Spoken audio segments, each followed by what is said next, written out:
Hapo nini ndo namaliza ofisi.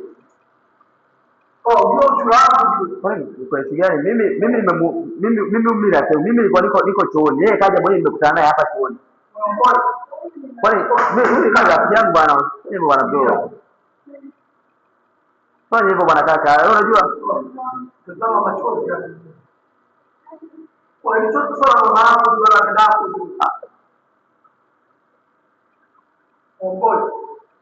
Leila, unafanya nini? Tunabariki ukweli maisha kweli. Ama bwana mkubwa bwana sikia, ngoja sikia, mimi kuona maana kaka mimi sifanye mimi sio mtu wangu. Mimi nakwambia kweli mimi sio mtu wangu. Mimi sio mtu wangu. Mimi sio mtu wangu huyu. Sio mtu wangu bwana bro. Kweli, ndio nakwambia. Aisha, mbona ondoka Aisha? Njoo. Mimi kweli mimi sijui. Aisha mbona ondoka? Kweli mimi sijui bro. Mimi nakwambia kaka mwisho nitakuja kufanya kitu. Hamna kaka. Mimi hata simjui. Mimi hata simjui kaka. Mimi simjui kweli. Unapata tasifa tukachoni na mwanamke wangu. Kaka mimi katika tu hapa usifanye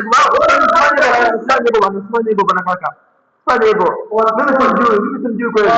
Kweli mimi simjui.